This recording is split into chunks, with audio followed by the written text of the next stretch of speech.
I wanted to welcome everyone. Thank you for your time today. We're very excited about the next couple hours. We're looking forward to the presentations and our virtual chats as the topics are front and center, I think, today amongst many institutions with COVID. I wanted to give a big thanks first to Jessica Talbert and to Salesforce for helping put this together, along with Jeff, all of our speakers today, and our panelists. Again, very excited about what we have planned for everyone. And with that, Jessica, I'll hand it over to you to go through the agenda and next steps. All right, thank you so much, Vince, and thank you very much to our Huron partners. My name is Jessica Talbert, and I'm the Director of Industry Advising over Recruitment and Admissions here at Salesforce.org. So really excited. Thank you very much to Vince and everyone. We've been hoping to put this webinar on for a little while, and we were originally envisioning it as an in-person event.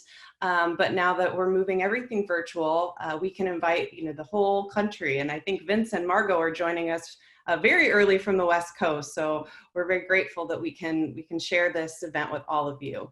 So just a quick bit of housekeeping before I go through the agenda. First, we do ask that you mute your line if you are not speaking or are asking a question. We will be taking questions in the chat function that some of you have already found at the bottom of your Zoom screen. We will do a Q&A immediately following the panel, and I'll be monitoring that chat throughout if there are additional questions outside of the fireside chat panel with Jeff and our panelists. A recording of the session, there's been a few questions about that, will be sent to you shortly after the event. So let's get into our agenda. All right, well, here we are welcoming you, Jessica and Vince from Huron. And then I'm gonna invite my wonderful colleague, Margot Martinez, who's from our Industry Solutions department or division at Salesforce.org. I don't know how many of you know this, but we have a large division, almost 50 people and growing, solely dedicated to making you successful on the Salesforce.org platform in the area of higher education. So Margot's going to talk to you a little bit about the exciting things we're doing in what we're sort of calling the year of recruiting and admissions. And then we have a wonderful customer story from Johnson & Wales University. They had to quickly transition, as many of you did, to virtual, and they wanted to share some of their lessons learned. And then we're going to go into our virtual fireside chat with Jeff Selingo. So we're very grateful for Jeff. Thank you so much for being here today. We're going to hear a little bit about his thoughts of what's going on in the ecosystem, and then we're going to hear from our wonderful panelists, Jay Murray from Western Connecticut, it's Stephen Tello from Umass Lowell, and Tyler Gayhart from University of Kentucky, to see how their institutions are managing this sort of new world in recruiting and admissions. And then we're going to follow up with Steve Hahn from Huron Consulting, who has been in higher education and enrollment management for many, many years, on what he's seeing in the space, as well as a Q&A. So again, we are going to do a Q&A immediately following the panel, and if there are additional questions, we can manage that via the chat throughout the presentations today. So with that, I am going to turn it over to Margot to talk a little bit about how Salesforce.org is committed to your success. Hi, everyone. I'm Margot Martinez. Thanks so much for being here. We really appreciate it. First, before I get into the detail and start off this exciting day, I wanted to just remind everyone that any purchase decisions you might be making should be based upon currently available product. And as we move forward to the next slide, thanks so much for being here. I would like to first extend my sincere appreciation to Jeff Selingo and to the Huron team and to all of the amazing panelists today for sharing all of their insights on the challenges we're facing and how we can navigate this difficult time together.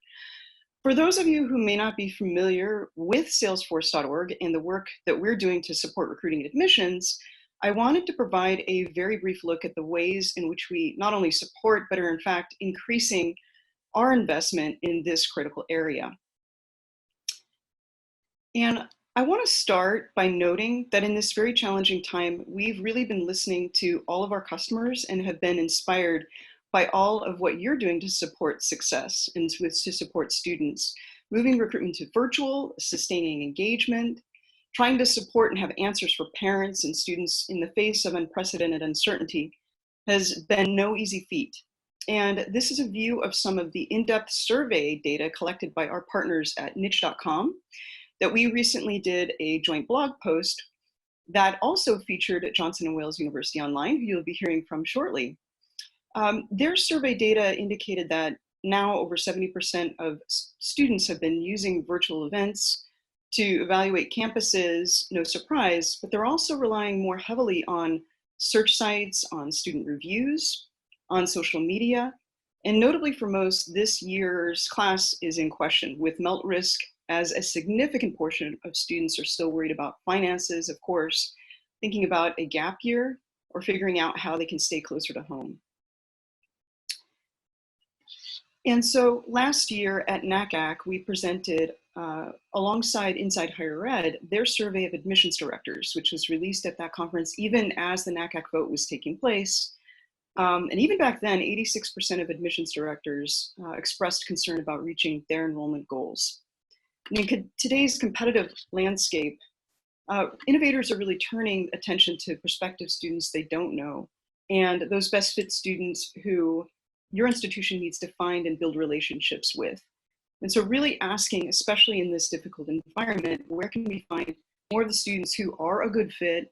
How can we differentiate so that prospective students feel that sense of connection, even in this virtual world where we might have hybrid in-class, hybrid virtual participation as the uncertainty of opening up starts? And what insights can we glean given the interactions that we have with prospective students to improve strategies? And so thinking about this increasingly competitive environment, on the next slide, the challenge is really knowing where to find best fit students, and it's around differentiation. You'll be hearing a lot more about that later, but ensuring that that student feels guided and supported at each stage of their journey on a personal level. And ultimately, we'd like insight into which efforts are and aren't ultimately impacting and affecting results. And I think that's going to become more and more important. So I just want to give you a highlight of Education Cloud, and we can support each of these efforts from better acquisition, position engagement, to even attribution insights. And on the next slide. Education Cloud is built on EDA, which is the education data architecture that takes the latest innovation from Salesforce platform and tailors it very specifically to the needs of higher education institutions. And that means that our customers can get access to the world's #1 CRM, marketing, analytics, and integration solutions, but have these that are customized to use cases across the student lifecycle, including recruitment and admissions. And because it's a flexible platform, it can be used quickly to new use cases to innovate. Education Cloud can be tailored to the needs of your institution with integrations to your SIS, LMS, and financial aid systems, as well as integrations with higher ed specific apps from our partner ecosystem on the Salesforce App Exchange. And so we've made robust investments over the last several years to build out a platform for the future of Education Cloud by launching our higher education data architecture in 2016, and then starting to create purpose-built products, starting with advisors and then gift officers. And now we're very excited to continue this investment to support recruitment and admissions.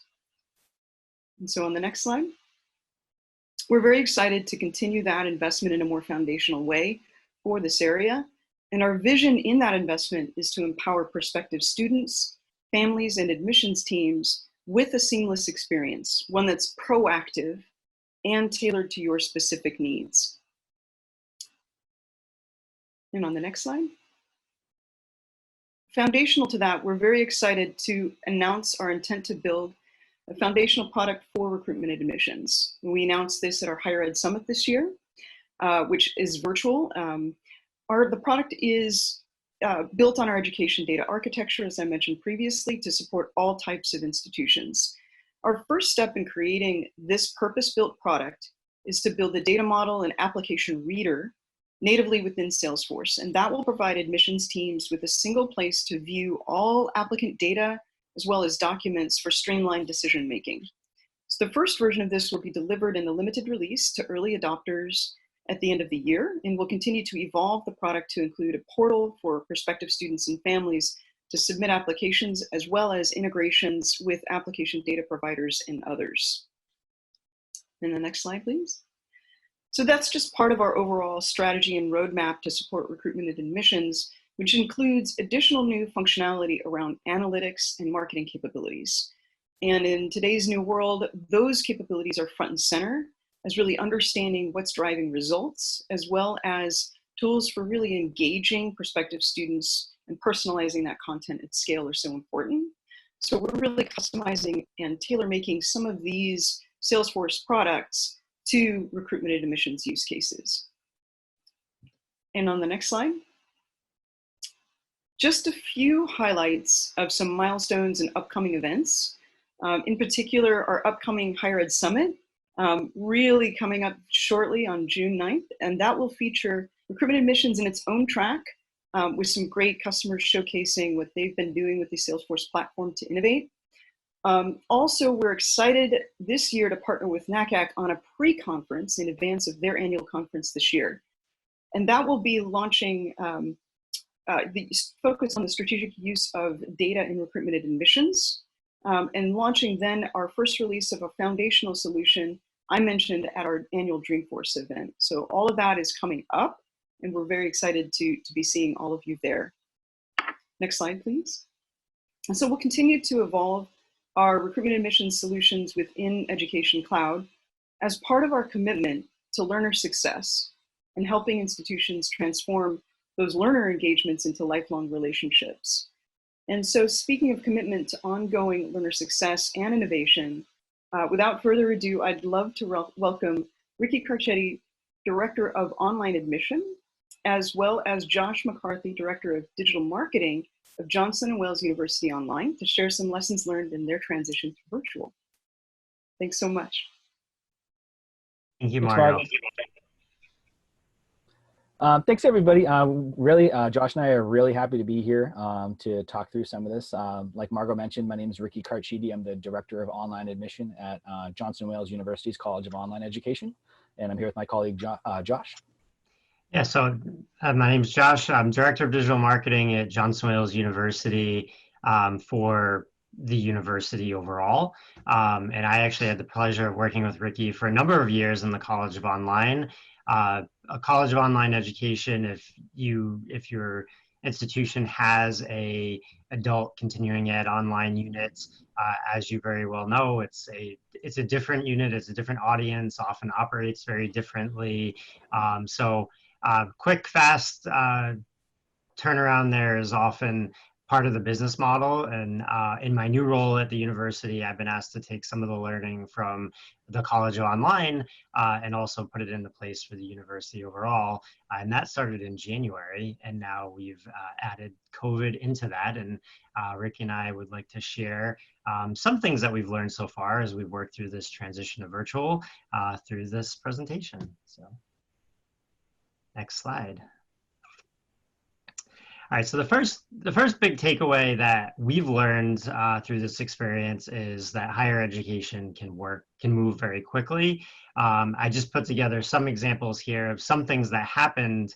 I mean, I remember the day in the office. We actually have 4 campuses at Johnson & Wales that are pretty geographically spread out in the US, and I'm in Rhode Island, but we have a campus in Denver, Colorado, and the campus in Denver, Colorado was the first one that had anything. I think there was a COVID-19 outbreak in Denver, and of the 4 campuses, that was the one that they actually stopped classes for a day. And I remember being in my office and be like, okay, we've been talking about this a lot, and now this is a go, so we need to start preparing for it. So the photo in the upper left there, that was a video shoot that we did. That was a fast turnaround effort, and it was very ironic in hindsight because it was actually my last day at work. That was March 18th was the last day that I was in the office, and we happened to capture students that were interviewing for these videos before they went home. And we were just trying to capture some content while we had campus students on, because we knew that once the campus was empty of students, like even if it opened back up, if it's void of student life, it's really hard if you have tours and have people on campus again. So we had to get a video company in last minute. They had to social distance. That's why the chairs are all spread out. But we're able to do that very quickly. And then the purpose of that shoot was actually that we needed to create a virtual visit experience. The traditional college experience is a very in-person experience. It's driven by event attendance, and we knew that we weren't going to be able to do that anymore. And all institutions, the data shows, like once someone visits, they engage with the population, they get to meet someone, they build connections. Like that's a high contributor towards enrollment. So we very quickly built a site, and we've iterated on it, called Explore from Home. And it was a video-based campus visit experience that the university was able to put together very quickly. Something like a website normally like this would be like lots of meetings, lots of wireframing. And we were like, okay, like it's good enough. We have traffic visiting our site every day, and we need to drive prospective students to this experience. And finally, here I have a photo of actually a blanket we sent out, which was really interesting. So we did a tangible product, and that would be something in our normal operations that would be something that we would just be able to do. But in the case of COVID, it was like, okay, we need to find a vendor who's willing to take the risk, who's willing to do all the printing, packaging, mailing. We did that. We actually drove those students to the website that is on the left with the QR code, using the videos that we shot above to really show them what Johnson Wales University is like and what the campus experience is like. So that is just a quick story about some things that we've done. I mean, even as I look at it, it's been 2.5 months that we put this together, and this would normally be like a really big objective for us, but it's just the pace is so fast, but we're also making a lot of great progress and having a lot of great lessons learned along the way. Ricky, do you have anything before we? Yeah, and I was going to say, even procedurally, you know, at the College of Online Education, we were fortunate enough to already be working at home in some capacity prior to COVID. But once COVID hit and everything went virtual, I think, you know, it really, to Josh's point, as far as like not having to have meetings and meetings to talk about procedures, like one major element for us, like for most schools, was to figure out how to process your incoming mail for your students that are, you know, interested in your school and already applied. So we were able to, you know, coordinate with the post office, our internal mail services, and our colleagues downtown at our downtown campus to make sure that those bills kept moving and that the mail kept getting processed. As most people looking towards fall, we were looking towards our summer start, which actually starts Monday. So we were able to come up with, you know, new procedures and work with our operations teams to figure out ways to be accepting transcripts from schools that couldn't get us an electronic or electronic via a third party or a physical transcript. So like to Josh's point, I think that you know, higher ed can move quickly. I think a lot of times there's a mentality of we'll do that next term or next year or next cycle, when things could actually be done much faster. Next slide. So one thing that I've learned going through this experience, especially from the marketing side, is we have new content challenges that we have not faced previously. And this is also me walking into this role in January.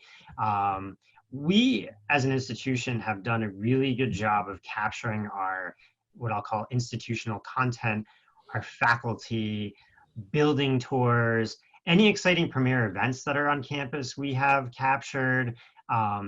There's support services, there's information available. Even our athletics department, like those events, the athletics achievements have been captured. So we have, on the left, I'd call like the highlight reel of like all the great things about Johnson Wales. On the right, we have what I would consider to be content gaps, which are things in it. It was like, wow, like, you know, as we look at our web data, we see what students are browsing in Google Analytics, and we also talk to prospective students that are looking to enroll at Johnson Wales. They're looking for information that we had not previously captured, which is like, what's it like to be a student at Johnson Wales? Like, what does student life look like? And really technical, like on the dining side, like, how's the food? Do you have good accommodations in place for dietary?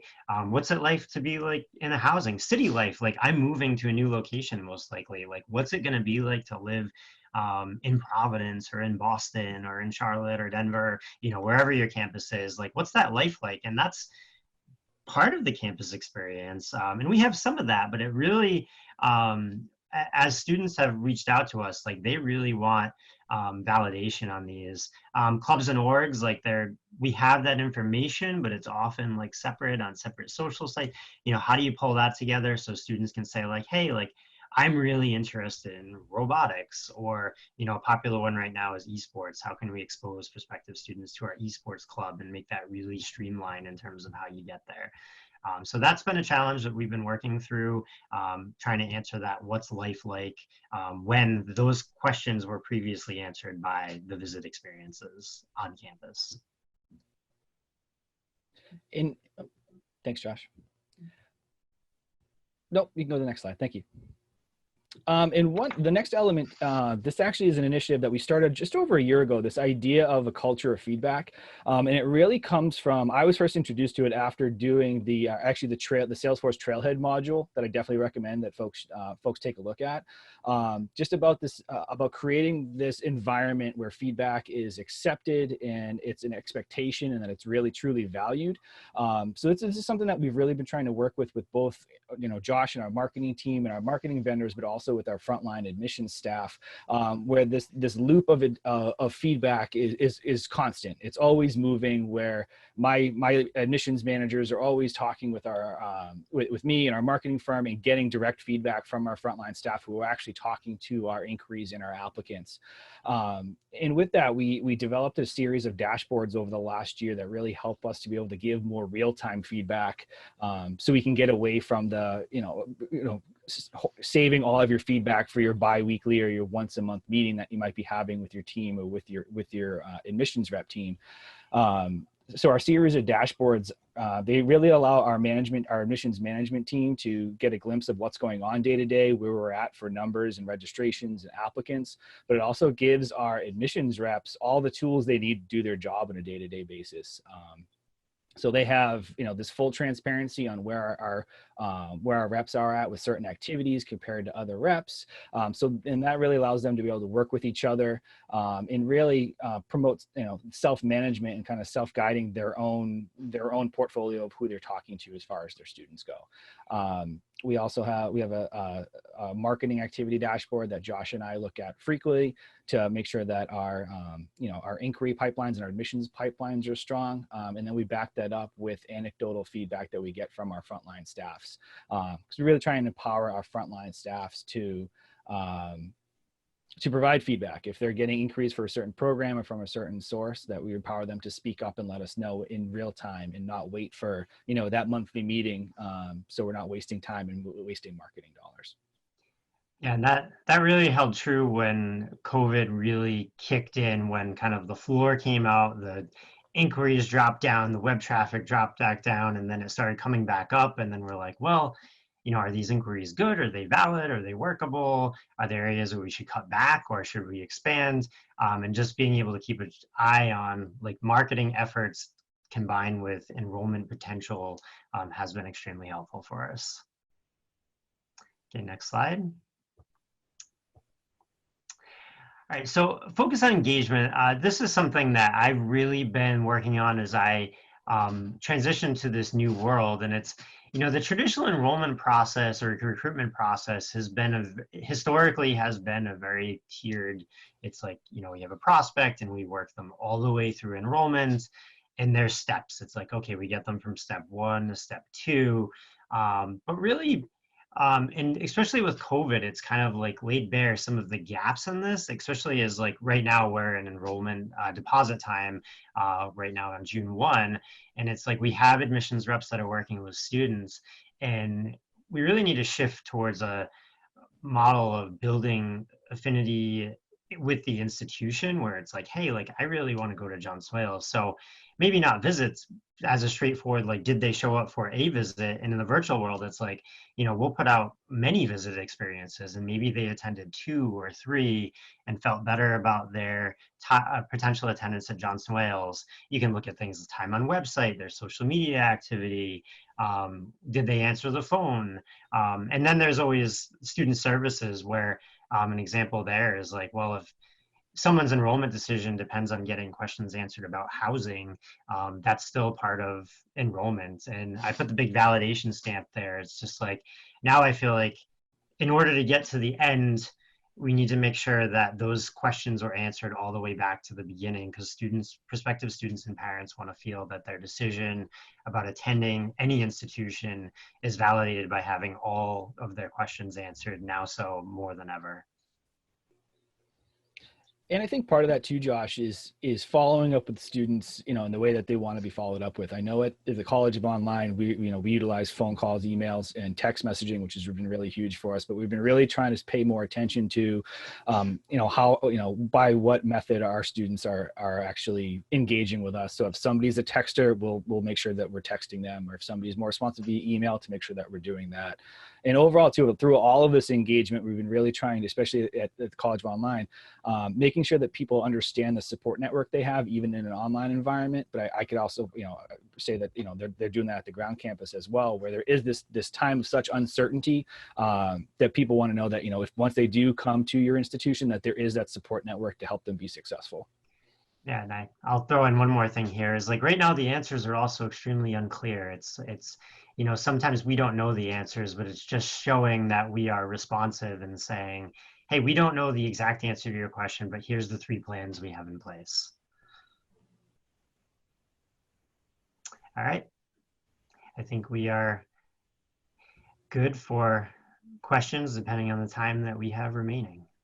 Yes, thank you so much, Josh and Ricky. This was very insightful, and I loved your idea of just getting something up quickly. Sometimes, unfortunately, crisis breeds innovation, and you were much able to do that. It reminds me when I was recruiting, and my colleague and I always wanted a virtual tour, and we never got it when we were there, but sure enough, I checked that institution and they now have a virtual tour. So sometimes, some innovation comes out of this, and you guys have done a great job.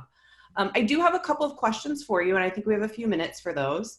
So the first one says, does JWU utilize any predictive analytics to understand what prospective students would be most influenced by the blanket mailer or other specific recruitment strategies? We are working on that. So I don't think that this is a good year. So we actually have a new VP of Enrollment Management, and these were things that we were working towards. Unfortunately, COVID, I feel like we've now moved 99 levers. So even when we go back, and we'll go back and we'll look at the blanket mailer for sure, and we have to see what the correlation is with enrollment and deposit. But yes, it's an area that we do some towards enrollments, but it's an area that we need to improve upon for sure. Wonderful. I think we have time for 2 more questions that we have here. The second one says, Simpson-Scarborough survey suggests that the #1 activity prospective students want to participate in is to observe an online class. Are you seeing that, or do you have any online class experience that you can share with prospective students?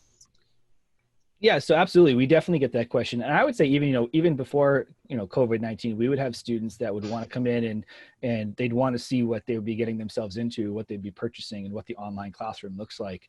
Josh and I, in the couple of years that we've been working together, have the idea of this try it before you buy it keeps coming up, and we have different variations of it. But we actually add, within our increase sequence, one of the first calls to action, I guess you could say, that we try and offer a student is scheduling a one-on-one virtual walkthrough of one of our online classroom sessions. But it's something that we're always thinking of and trying to, develop ways for students to go in and essentially play with our online classroom to get a feel for it, to see if it's going to be right for them. So absolutely. Yep. Yeah. And I saw that survey as well, and I'll just put in this quick comment. The way I interpreted that question was was that observe an online class or observe a class online? I know it was phrased as online class, but we did some polling with students because that question was sent my way, and it was like, we need to get an online course tutorial up right away. And I was like, well, we have that. I said, ask students what they're really looking for. And our polling research showed that students were looking to experience a traditional class. They want to see what the traditional classroom experience is online versus what the online education experience. And I think both are valid, but I think they're different questions. Absolutely. point. That's a great point. Sorry. All right. And the last question we have for you all, has JWU seen a shift of students to the online school as a result of the pandemic? That's a great question. We've been keeping an eye on that, not in a I mean, we see that we have 4 campuses, so in a pretty big student population. So we'll always see students that'll shift from online to on campus. But I mean, Ricky, you're at the helm of it, and I know we've been keeping an eye on it. It's also a little early. I mean, not that, because we still have June, July, and August where we might see like anything more impactful, but as so far, I think it's been pretty normal. Yeah, it's been fairly low. Like Josh said, where JWU students do have the option of the College of Online Education. Usually in the summer or the fall, we do see some students come to us for whatever reasons, and then transfer back to their respective campuses. And I can tell you, I think from our traditional students that are accepted for fall for our traditional ground campus, I might have heard from 2 or 3 people that might be considering online. So we haven't seen that yet. But to Josh's point, it might be too early. But I think people are just waiting to see what happens for this fall. That's great. Well, I want to thank you again, Ricky and Josh, for telling your story. It's very inspiring. And if you have additional questions for Ricky and Josh, we can definitely get you in touch with them. But now we are going to move on to our virtual chat. So I'd like to welcome Jeff Selingo. Jeff, are you there? Here I am. It's good to see everybody this morning. Good morning, Jeff. Thank you so much for being here. So I will turn it over to you to kind of share some of your thoughts, and then we'll get going with our wonderful panelists. Good morning, everybody, and it's great to be here. I think that most of us are probably remembering wherever we are this morning, whether we're in our home offices, at our kitchen table, or somewhere else, probably the last normal thing many of us did, because I'm assuming many on this webcast today are word warriors like I am.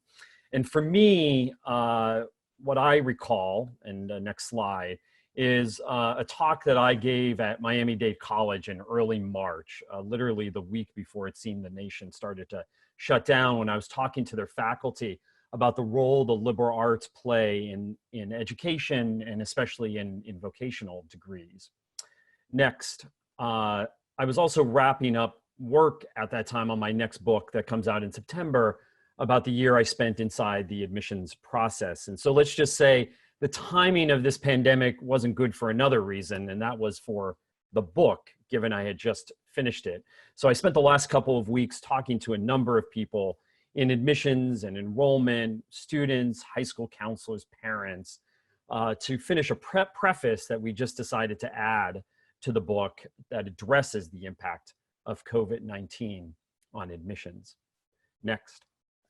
So some of the issues that I'm thinking about today, as we set the stage for our series of discussions that will come in a few minutes, are really around these 3 issues in terms of the impact of COVID-19. One is shifting enrollment patterns and how that might change or be accelerated for what was already happening before COVID-19. How we could think about the differentiation of programs and mission. We're hearing a lot these days about some of the difficulties, the financial difficulties that colleges and universities are facing. And I think that one of the things that will come out of this is more differentiation around programs and mission, which I want to talk about briefly today, and we'll be talking also with our panel. And then finally, changes to the admissions process. As was mentioned earlier, NACAC had already made changes last fall at their annual meeting to the process this spring. And then of course, this pandemic hit, which really upended the process even more.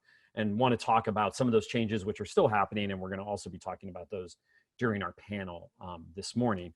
Now on enrollment, we're well aware of the demographic shift that was already underway before COVID. But now the question is whether students will stay closer to home, what happens regionally, given the economic fallout of the pandemic. And then finally, will student choices change once they're at college or on their way to college, particularly around student majors? For example, we saw after the 2008 Great Recession, a huge shift in majors that I'll be talking about in a minute. And the question is whether we're going to see similar shifts in student choices during this recession or depression, whatever you want to call it. Next slide. So this is an analysis that Walmart did recently on the resiliency of communities to the future of work. And I recently got involved in this as part of a project that I'm working on at Arizona State University, where I have an academic appointment. And one of the things that we're looking at is the role of universities in these different towns, right? So they have these different personas of towns to figure out in what ways they're ready for changes in automation and artificial intelligence. And one of the things that we're looking at is, what about the institutions in these towns? Because we know that most, or even in these regions, because we know that most students, even today, and definitely before COVID-19, went to college within 100 miles of home. That was really the average experience of most college students in this country. And so what we wanted to know is that if these towns are not necessarily resilient to changes in the workforce, how about their colleges and universities? Are they ready? Because we know, going all the way back to the Industrial Revolution, that education has always been the place that people have turned when there have been major changes in the economy, whether that was changes to the type of work, or what's happening right now, of course, is 30 million plus Americans unemployed, and many of those people will be turning to their institutions in their hometowns or their home regions. And what we found in our initial analysis, and we're still working through this, is that many of the, unlike in previous downturns, one of the issues that we're confronting now is that many of the institutions in the least resilient towns and regions of this country are also among the weakest institutions financially, because those are the institutions that have been really struggling with enrollment. And so the question is, are these institutions ready to take in the students that are going to be looking to them in this recession? And one of the things I want to talk about in a few minutes is this idea of trying to rethink our mission and differentiation of programs to appeal to those students.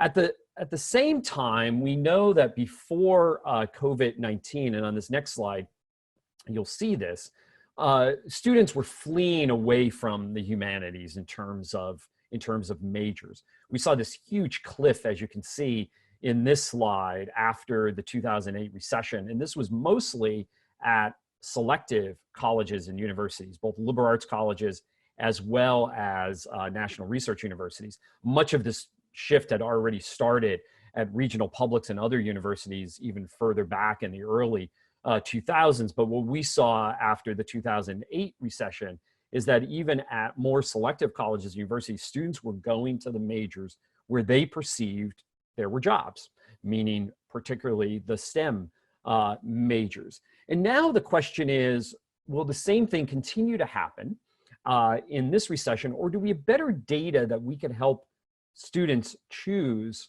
their majors? And one of the things that we've seen over the last 10 years in particular is outcomes data, right? We know at the federal government, the college scorecard, we know through the various rankings that those rankings are also looking at outcomes. We know now outcomes on everything from graduation rates, but more important to job placement and salaries by college and institution. Those are now available on federal government databases. We also know as well as by major and program. So we're starting to get down to a much more micro level about outcomes, right? It used to be that we used to sell higher education on this idea that it was an engine of mobility. And of course it is, but we used to treat every college and university the same. And it's why much of higher education has moved.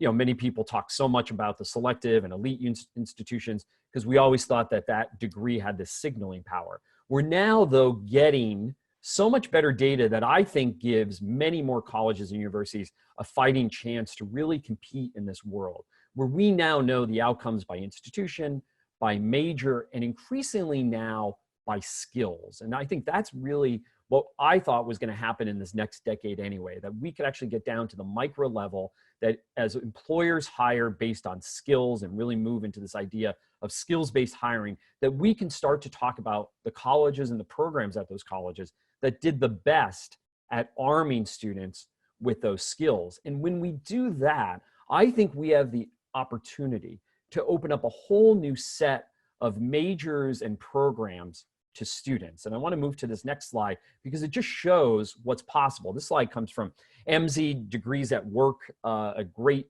report that came out from MZ and Strata Education Network in last year in 2019. And what it shows is that this myth that the liberal arts and the humanities can't get jobs. And what this shows is that as they look at skills in terms of what language and philosophy majors are able to do, social science, communication, engineering, as you can see, people move to all different kinds of jobs, STEM jobs, right? Even language and philosophy moves to business jobs and in interpersonal and creative jobs. So this idea that a major leads to a job, I think will start to shift in the coming years. And this is a shift I think will be accelerated because of the coronavirus, where we look much more at skills-based hiring, and at the institutional level, then we're able to tell and help students figure out what skills they need for the marketplace.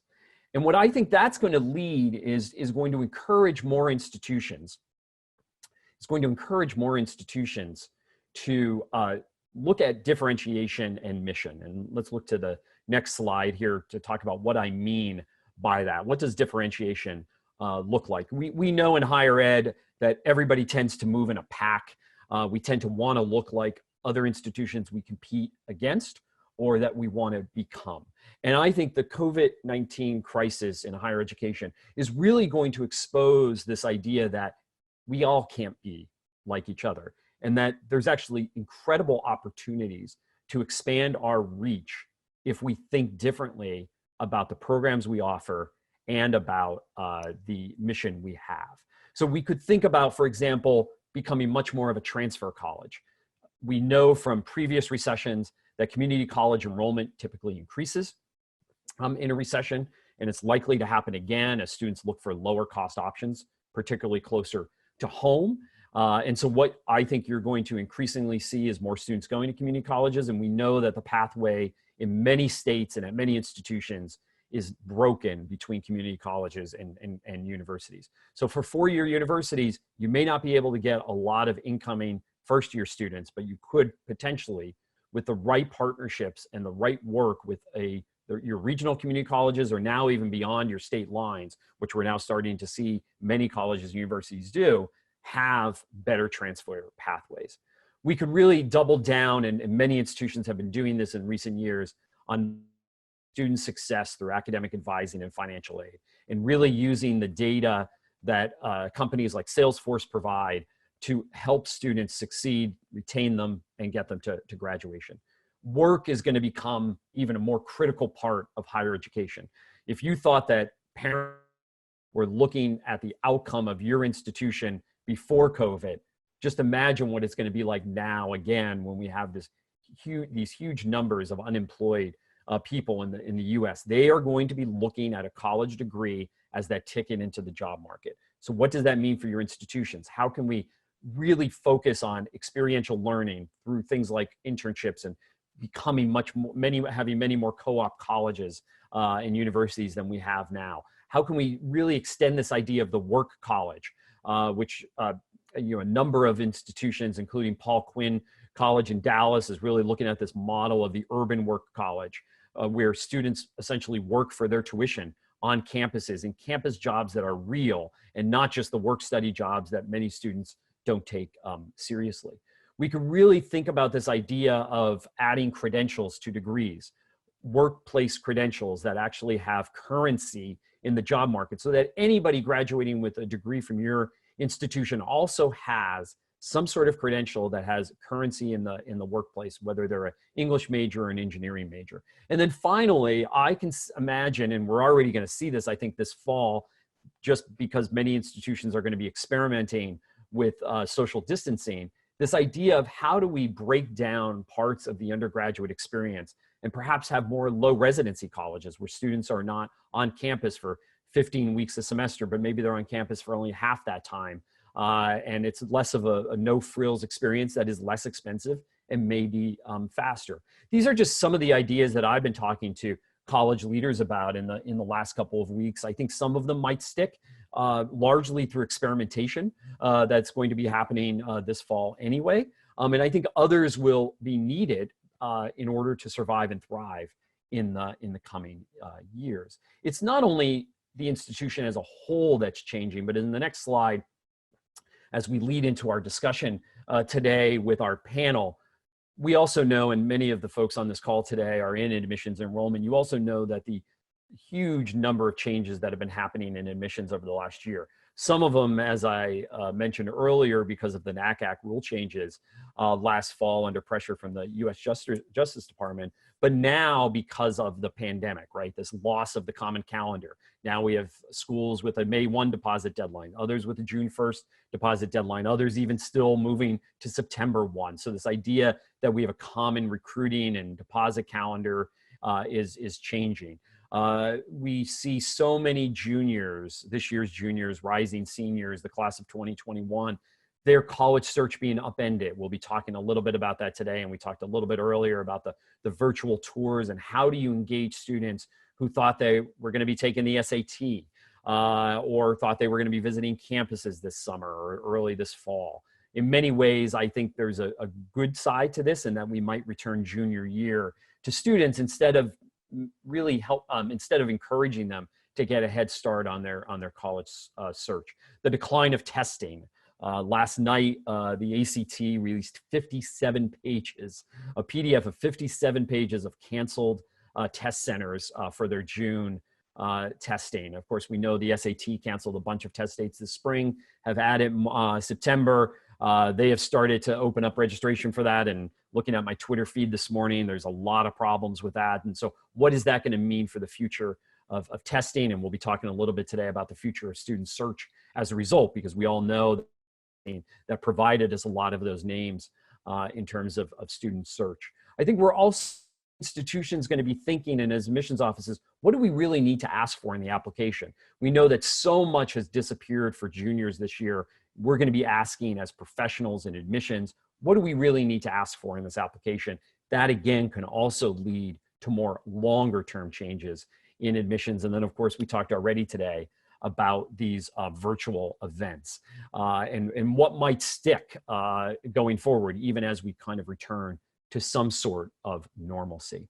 So I want to bring in today 3 experts that I'm going to be interviewing individually, and we'll be taking questions at the end around many of these questions about the future of enrollment and admissions. And with me first today is Tyler Gayhart, who is the Director of Strategic Communications and Enterprise Salesforce Operations at the University of Kentucky, and I'm going to welcome him to our virtual stage this morning.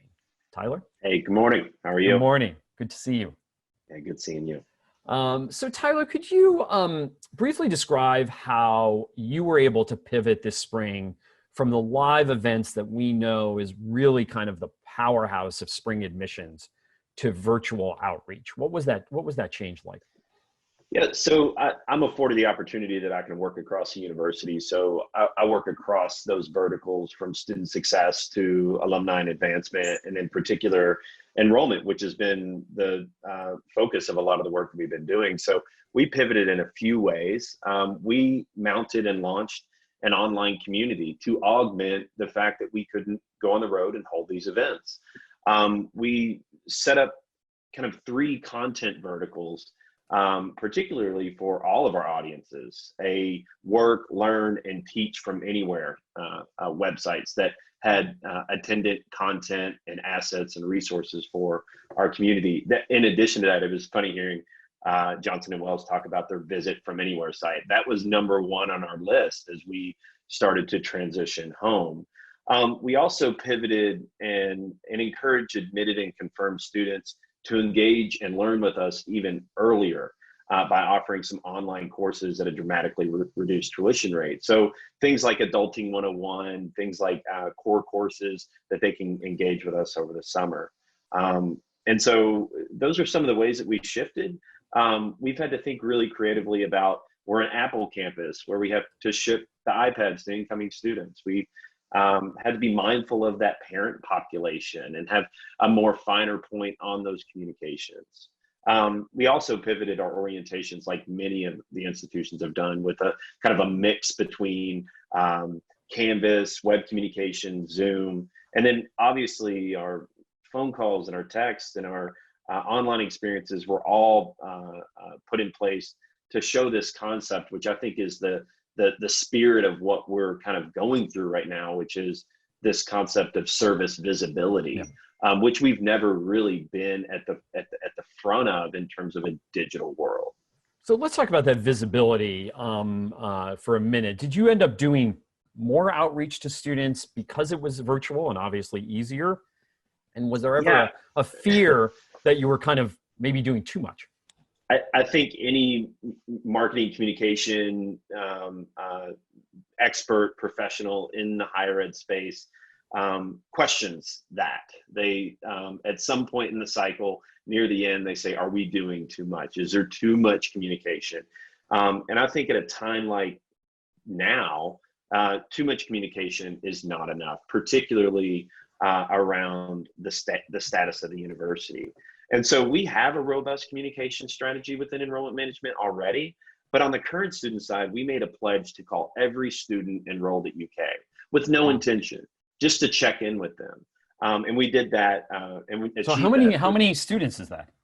So it's around 28 to 30,000 students. Wow. And so we did that in under 4 weeks using Salesforce CRM technology with over 250 volunteer callers from across campus. And now we're taking a look at those call notes and doing sentiment analysis on that at a high level so we can kind of take a pulse of where our students are. Surprisingly, we're seeing that there's kind of a silencing in the noise that we typically find in the ether of communicating out to our students, where there's a dampening because maybe our world is a little more quiet and silenced and there's less commotion going on. So we have more of their attention. So they're picking up the phones, they're responding to text messages. Our email open rates, and I don't know about our other colleagues out there, our email open rates are highest they've ever been. Yeah. So I would say people can't go anywhere. So right, they're boxed in, right? Captured audience. So I think we're capitalizing on a lot of that and thinking about ways that we can engage our students more at a one-to-one level. Okay, so you talked a lot about what worked. Maybe there's other things that work that you want to mention, but I'm always curious about. Nothing's ever perfect. So what didn't that people can learn lessons from? I think we're always trying to pivot and move and rethink the way that we engage our students. And there are, just like Johnson & Wales, there are communication channels that students respond to and those that they don't. And so we have to be nimble. We're fortunate that we are a Salesforce campus. So we have the tools that can scale across admissions, enrollment, our retention operations, our advancement operations. So we constantly are testing, A/B testing, and looking at things that don't work, and we fail fast, and then we iterate on that. And so I think one thing that we learned a lot from, my staff included, was this concept of an online community. We never thought that a online community, as simple as that sounds, would be that effective at engaging our incoming students. And so I think that's one of those big lessons learned, that this is something we should have invested our time and effort into a long time ago. But I think there are things that will forever stick. I think there are things that it's kind of this notion of we had a chance to sit down with our Salesforce partners and have this kind of grand revisioning dialogue about let's take this moment in COVID and do a reflection back and say, what do we want to make better because of some of the things that we were expedited to do out of necessity that made us think digital first. And so a lot of that was this concept of these digital tools should always be in place, not as an emergency, but always be in place for us to be able to engage our students and give that diversity of option. That's interesting. So you had mentioned earlier that you're doing this kind of analysis of all these calls. 20, I'm sorry, remind me again, number on that was 20? Around 28,000. Yeah. I mean, I'm just amazed at that number. And you never did that before. We've never done that before at that Okay. scale. Now, the technology allows us to check intent, and we've got a Likert scale of 1 to 5 for likeliness to do X. Right, and that's what I was wondering. How do you measure that engagement?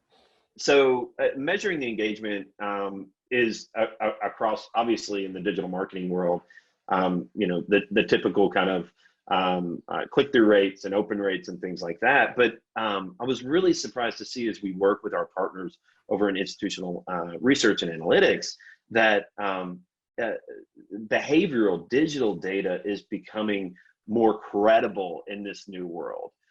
Things like clicks and open rates are now being planted into the predictive model for yield. So prior to that, we've never really considered digital behavioral data as something that would be a part of kind of behavioral predictions for something like yield. So we constantly look at those things. I think looking at these call notes, and I just got the workbook last night. It's exciting. It's exciting to see that you've got a camp that just looks at digital marketing and marketing communications, and now it's kind of starting to become part of the ethos and part of the culture to be able to look at those data at an institutional level, which is really cool to see. Yeah, so you mentioned looking at the data, right? So much of planning in higher ed is looking at the past as a prologue to the future.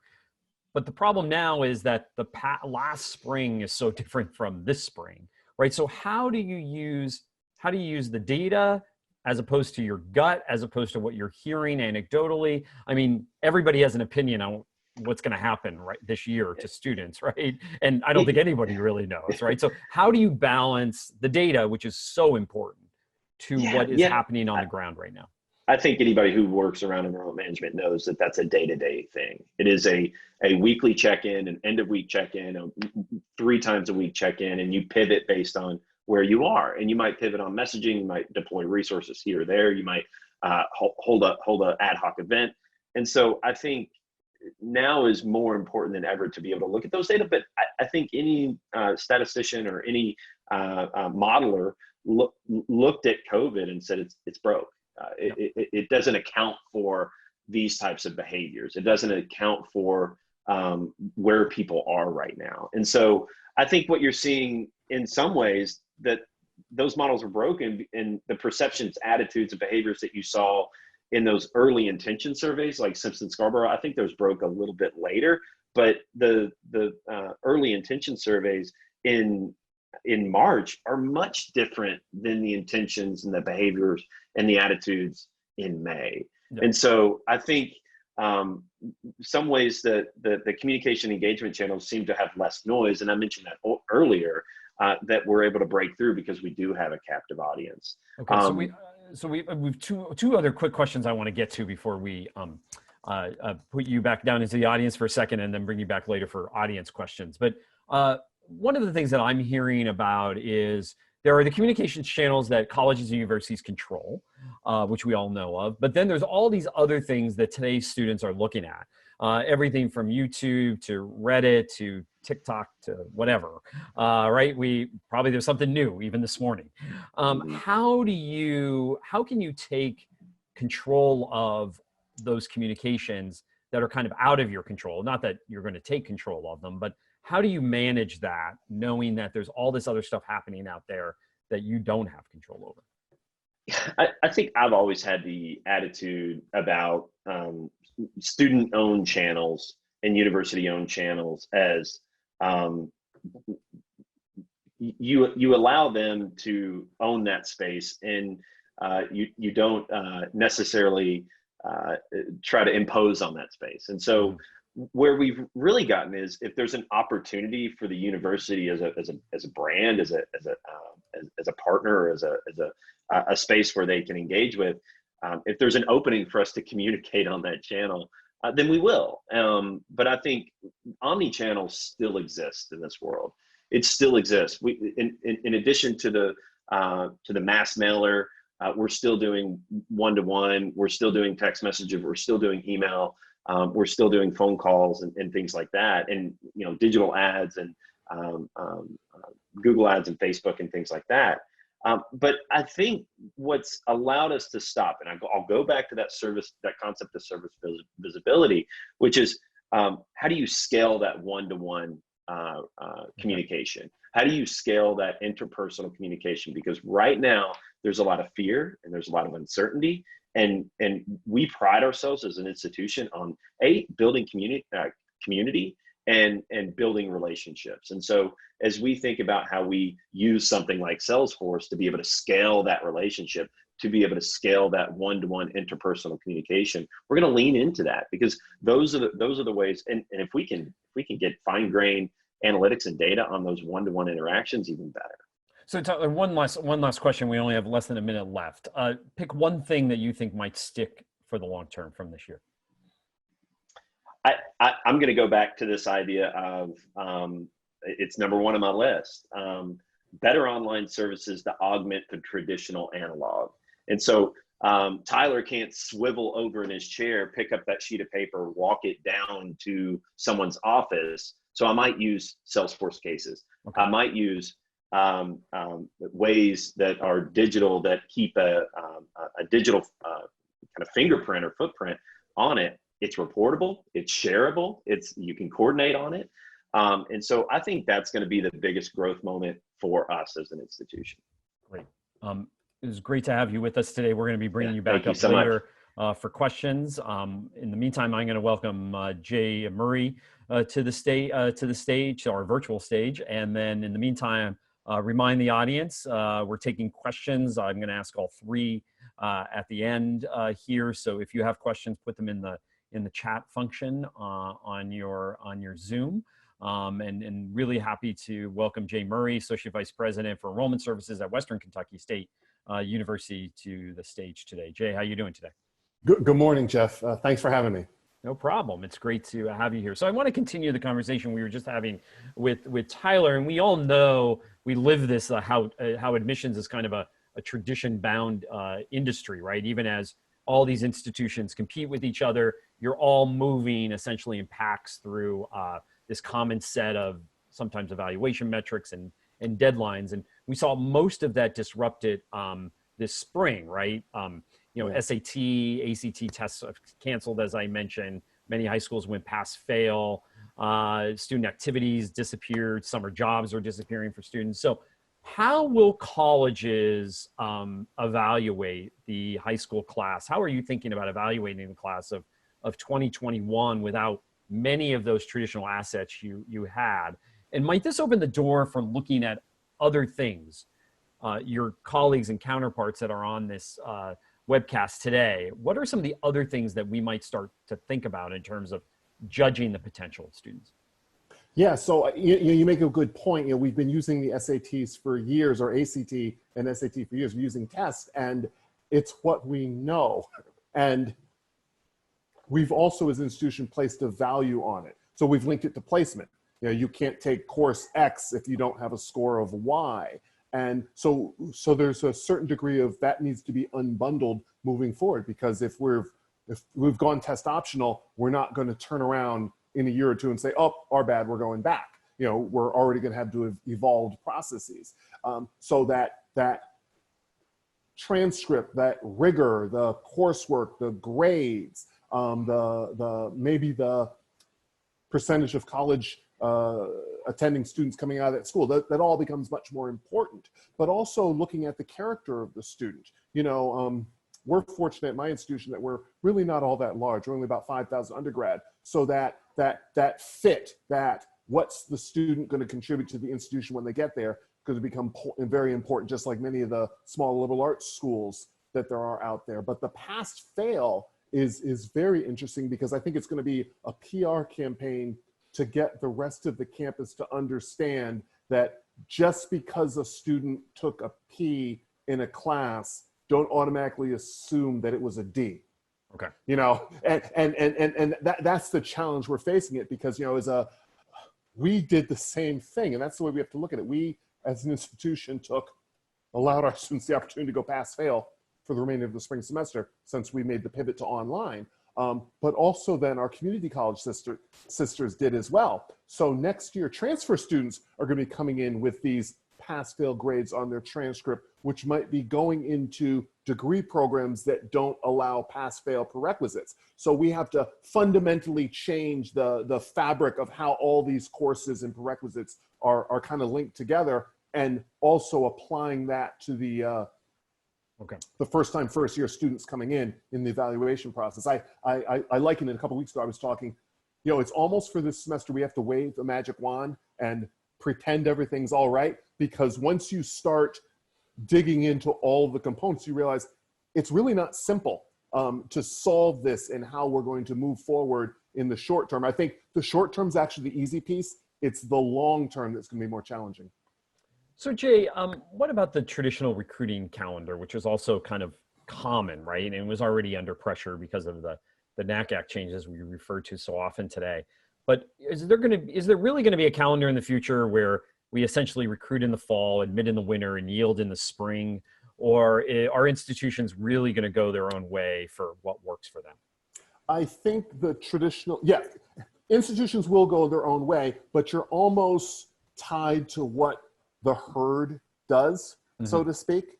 This is my 27th year in enrollment. And when I first very traditional, on the road, face-to-face, 10, 12 weeks of high school visits, college fairs, handwritten inquiry cards you brought back. We had no cell phones. We certainly didn't have any GPS. We didn't even have email in my office. But May 1, May 2nd came, we literally stopped working for 2 months. And, this is great. And that has slowly changed, and summers and the importance of transfers have made offices shift to sort of this year-round calendar.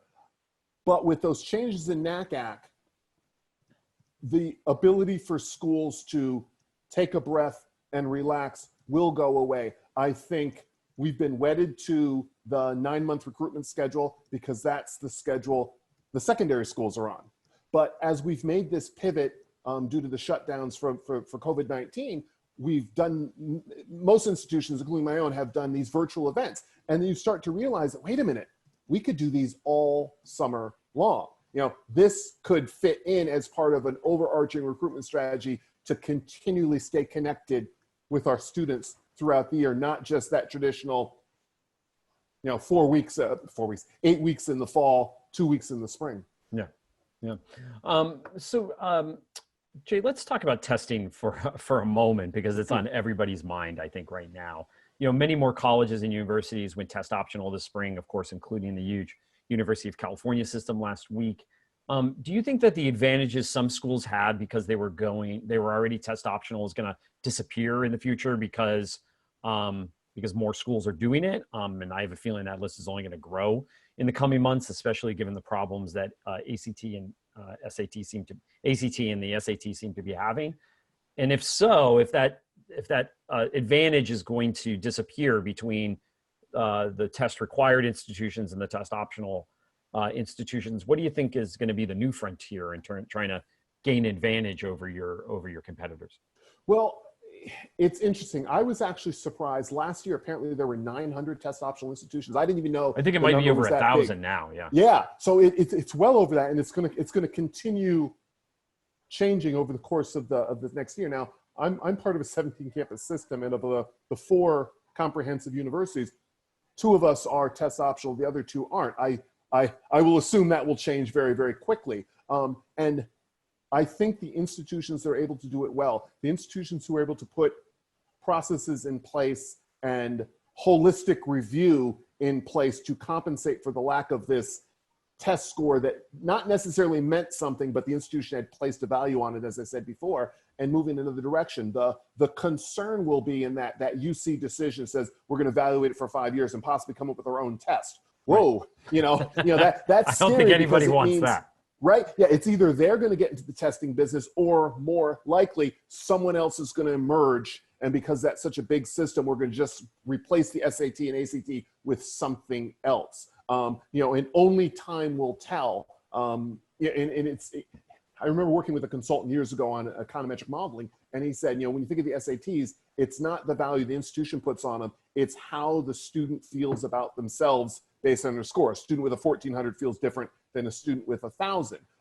So will there be something else that the customer understands aside from GPA, which, we don't have a universal educational system. So, you have a 4.0, you have a 17-point schedule, 11. So it gets a little confusing and schools have to weed throughout that. I mentioned, it was very interesting. There was a EM roundtable chat on Twitter last night. We were talking about, what do we think's going to happen? And, I think the digging into that transcript is going to become, because it's the one commonality that we have across all students applying as first-time, first-year students. Yeah.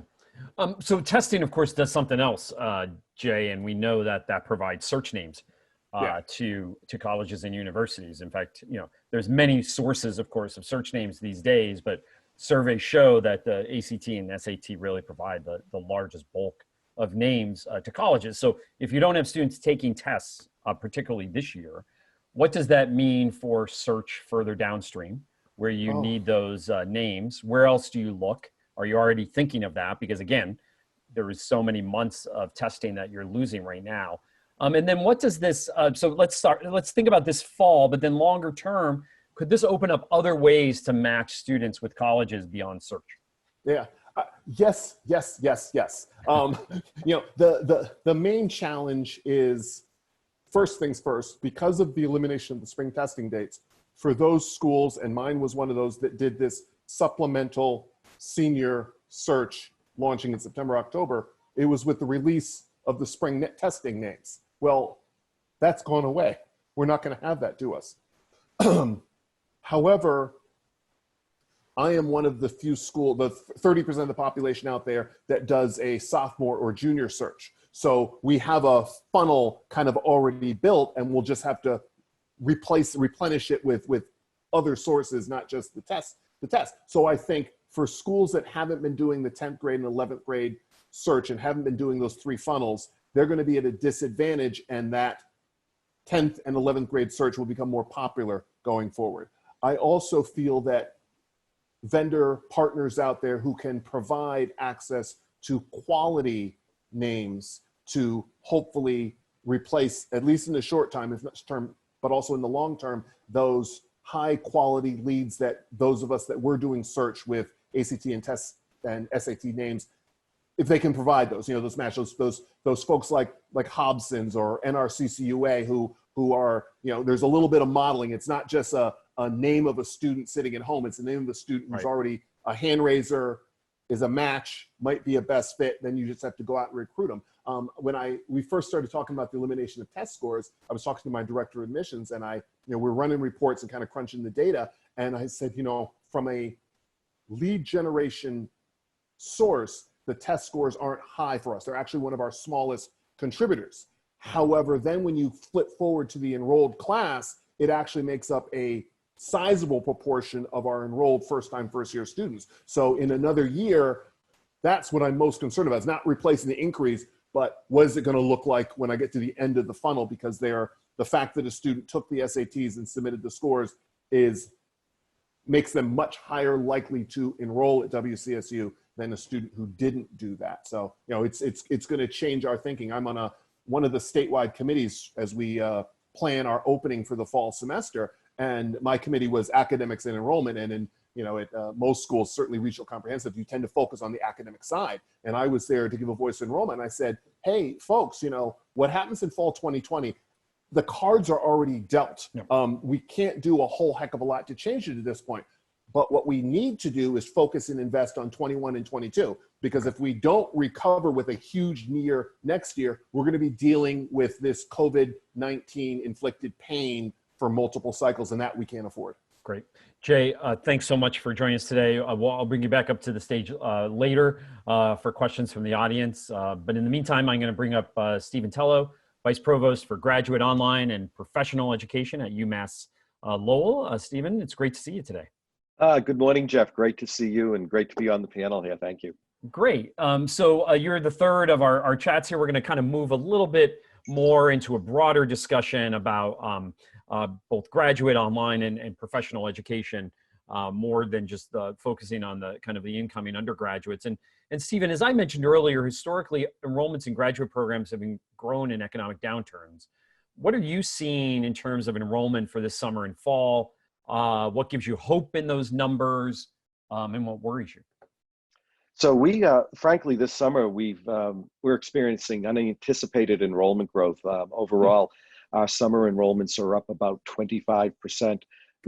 So our graduate online and professional education unit is a combination of the old continuing ed group, which focused on online, and then the regular graduate division.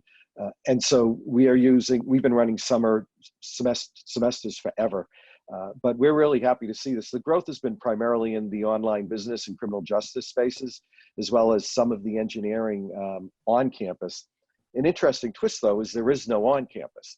So we've been experiencing a decline in our professional education, continuing education on campus of about 10% a year for the last several years. That's turned around to growth of 6 to 7% because now those courses are in, we're calling it a virtual classroom format. It's a synchronous online offering that complements our fully online asynchronous program. So that's been an interesting twist for us. Yeah. Amazing kind of what's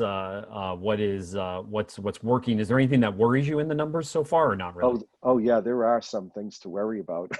So I think it's being driven by the pent-up student demand. So students' lives were disrupted at all levels in March and April. And so I think part of that bump we're seeing is students are just eager to catch up. Okay. So what we're seeing is our traditional undergraduate students are taking more courses online this summer. I worry a bit when the fall numbers are running ahead right now, but I do worry a bit when they realize that the face-to-face courses may not be on campus and that they're going to be virtual courses, that may have an impact on the enrollments. The other huge concern is international students. I mean, we've been phoning all of our international students, tracking them down and encouraging them to stay in the country because we're concerned that they may not get back in. Yeah. So Stephen, the world of work and education, of course, is very different than the last economic downturn.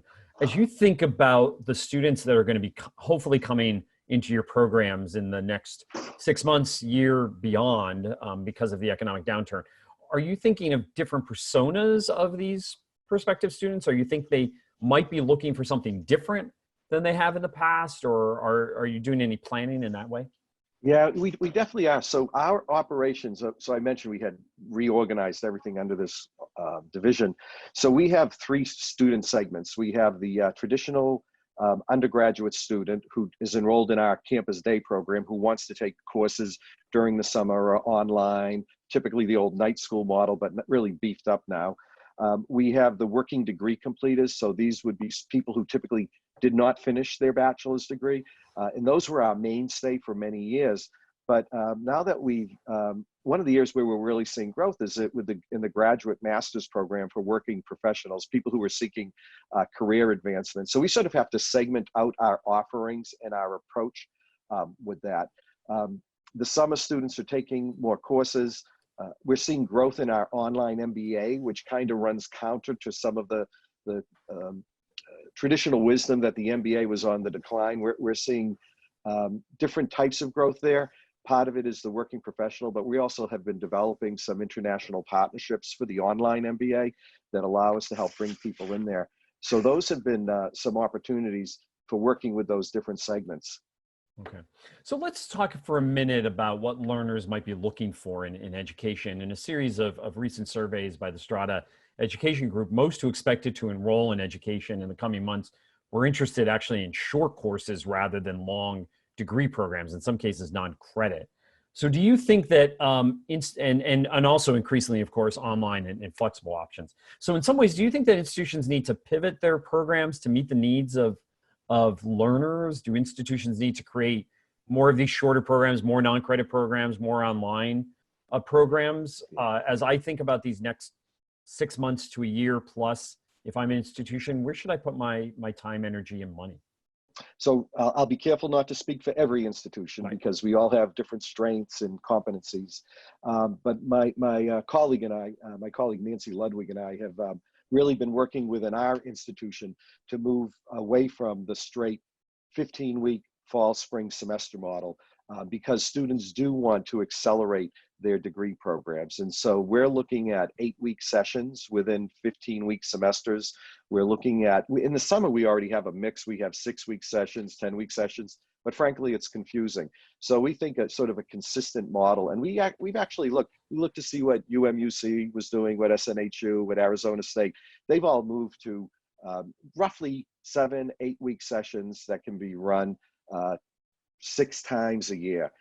And anecdotally, I have a niece and a nephew who both are taking courses at Southern New Hampshire University, which really bugs me because I have this great program at Lowell. And I sat down with them one day and I said, hey, why are you doing that? One, they offered 8-week sessions. Yeah. 2, their courses were slightly cheaper, but not much cheaper. So that was something we could manage. They were like $110 cheaper. And 3, they got a high level of customer service. Yeah. So that just says to me, here's the blueprint. This is what we need to do. And so that's the model that we're looking at. I think the other issue is around, I know there's a lot of talk about credentialing and mini programs and such. I think the challenge we run into is higher ed business models. I'm not sure they can adapt to non-credit credentialing. We've tried that. It's difficult for us to make money with that model, with the way we do business. And I'm not convinced that we have to reduce a 30 or 42 credit master's program down. But I think what's important is to think about how you can chunk those programs up so that adult learners can stop in and out of the programs. So we have a lot of 4 to 6 course certificate programs. If we start offering those 4 courses in 8 weeks, then it becomes quicker for someone to complete. They complete a certificate, they stop out for a year, family issues, work issues, and then they come back. So I think it's really about being more flexible and looking at your products, your programs. I know we don't like to call them products, they're educational products. We need to think about how we can chunk those up so that our students can integrate them into their life.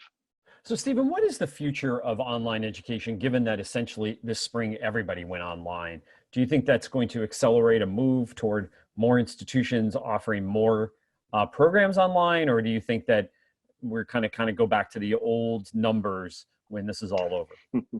Okay, so the short answer is no, we can't go back to the old numbers. Okay. But it's interesting. So we started our online program about 20 years ago. I actually helped start it in '96 with the woman who's now Chancellor, Jackie Maloney. And back around 2000, Clay Christensen was talking about online education as a disruptive innovation for higher ed. And I think what happened is higher ed institutions treated it more like a sustaining innovation. So we used it for incremental improvements.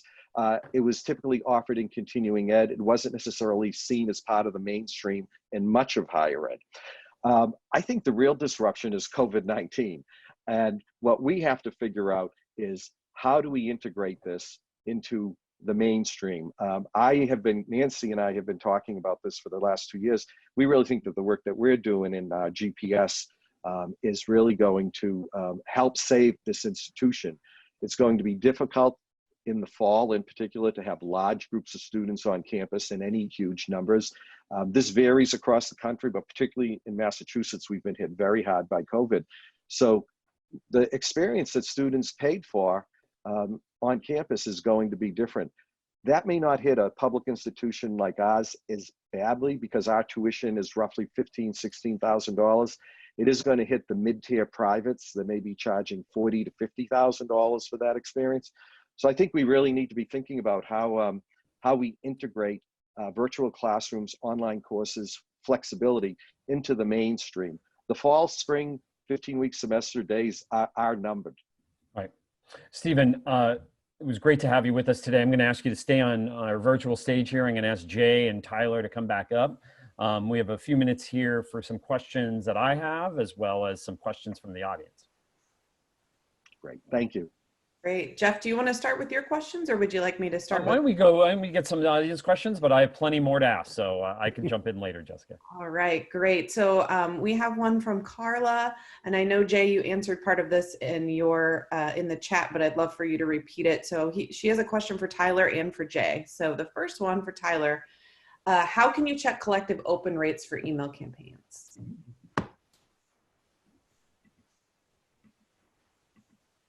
Do we have Tyler still on? We may have lost him. Oh, we may have lost him. Yeah, I know he said he had an important meeting that I believe with the president, and so we might have lost him. So Carla, we'll get you connected with Tyler and get that question answered. So Jay, if you can repeat your answer to the question Carla asked of how do you set your virtual events apart from other institutions in your system? I mean, it's the messaging and the branding.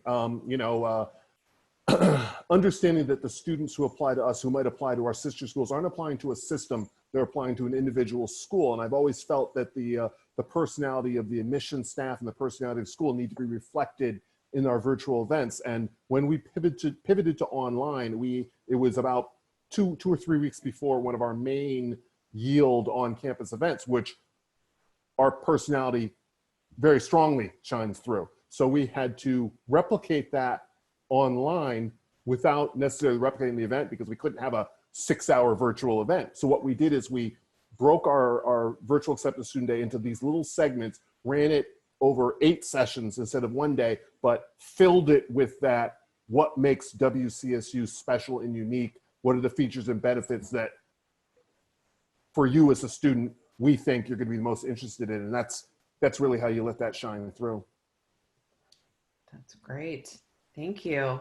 All right, the next one is from Chris Steele. We, UMBC, are seeing tremendous growth in master's applications from international students for on-ground programs. What about newly admitted international students? Any strategy ideas for yielding these students this fall, given the likelihood of visa delays and or travel restrictions? So I'm happy to take that. First of all, hi to our friends at University of Maryland, Baltimore County, a great school and a good partner to Umass Lowell.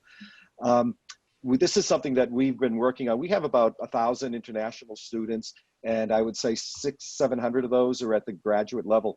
And I am very worried about losing those. So what we've done is we've gone through our most popular master's programs, and we're looking at small bundles of courses, 2 to 3 courses that we can move online.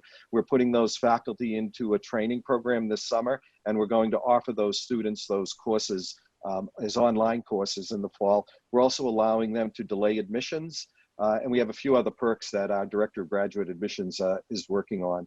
So it's really important for us to think about how can we keep them connected and serve them if they're unable to return into the country. Wonderful. Any thoughts on that one from our other panelists?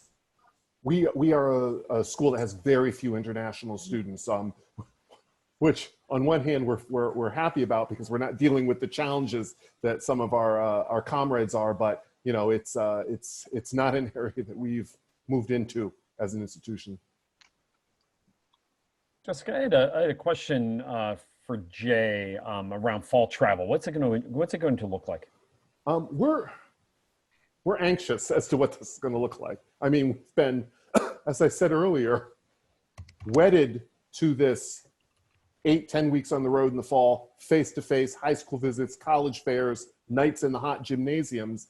And it's highly unlikely that secondary schools are going to allow these admissions reps into their school buildings throughout the fall. It's highly unlikely that we're going to have these mass gatherings of college fairs. And NACAC has already made the move to move its large college fairs virtually. And I think we're going to see more and more of that. You know, we're looking on campus how we're going to do visits. You know, we've been told probably 10 or smaller for groups, 50 the governor said is a limit. How do we take our open house, which is 1,500 people, and run it over the entire course of the semester, but also accommodating that all virtually? You know, we've had a good partner. We've been working with Platform Q EDU the last 2 years, and we're getting better at what we do virtually. And we've seen some success. And I think virtual events are going to stick. I mean, you think of back in the, maybe even 10 years ago with those virtual college fairs, they really didn't take off because the face-to-face was there and the face-to-face was preferred. Now you're going to eliminate the face-to-face. We've already seen that the students are accepting of the virtual when there's nothing else out there. So I think it will stick. I think Gen Z likes it, has adapted to it, and it might be a better way for us to stay engaged, but also stay engaged year round, not just during that 8 weeks of face-to-face. Okay. Just going to turn it back to you because I think we are running out of time. Sure. I actually be out of time. One more question from Tatvir. This one's very interesting, given Salesforce and our Trailhead platform, which is an online learning platform. The question is, as tech giants like Amazon and Google start investing more in coding programming classes for middle and high schoolers, have online assessments and certifications, and have pledged to hire more and more high school graduates into their respective organizations, I would love to hear your thoughts on if that poses an existential crisis for higher education institutions. I'm happy to start on that one. So it is interesting. I honestly, I'm excited by those types of initiatives. I think the earlier we get students doing these types of things, coding, thinking about career paths, I think that's a good thing for higher ed. Honestly, I'm more worried about the potential consolidation with mega online institutions like Southern New Hampshire University. I had a conversation with Paul LeBlanc at the Council of Graduate Schools meeting last year. And I asked them about this. I said, they're just across the border from us. We know Massachusetts students that should be coming here are going to their program. And Paul said, I wouldn't worry about it, Steve. We go after a different student. We're going after the degree completer and this and that. And I said to him, I said, Paul, I said, that's great. I understand that, but these students don't understand that, right? Yeah. Our students don't differentiate. So I almost think about the Walmart effect in higher ed, where we have to worry about institutions like Southern New Hampshire, which have large amounts of money coming in, a lot more than a public state institution does, that can invest in marketing and services. That's the threat that we have to think about, is how do we prepare ourselves to deal with a consolidation into 8 mega online universities in the country. We do worry about these large conglomerates hiring students right out of high school, because as an institution, as a regional comprehensive, WCSU enrolls a lot of career pragmatists. They're going to school specifically to get a job. And we've already discovered when our students are getting the full-time, the gainful employment after their first or second year, they'll leave. They might return later on and get their degree, and we're happy to be there for them. But we're already losing those students now. The thought of losing them before they even enroll, as we're trying to really grow our STEM, because we offer cybersecurity, information systems, computer science, and certainly math, all very, very strong platforms. But these students, we'd like them to come, but we understand, certainly because they're career pragmatists, that they might go off to these corporations first. All right, I do know we're running out of time, so very quickly, we have one final question for the panelists. What tools are you using to manage your virtual events, and if you have any quick takes or lessons learned?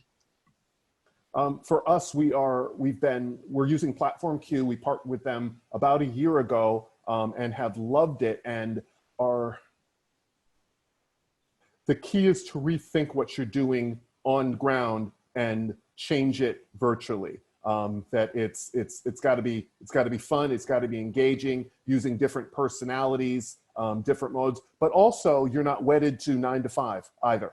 And that's the key with these virtual events. Why not hold it at 9, 10 o'clock at night when a high school student is more likely to be sitting in front of their device?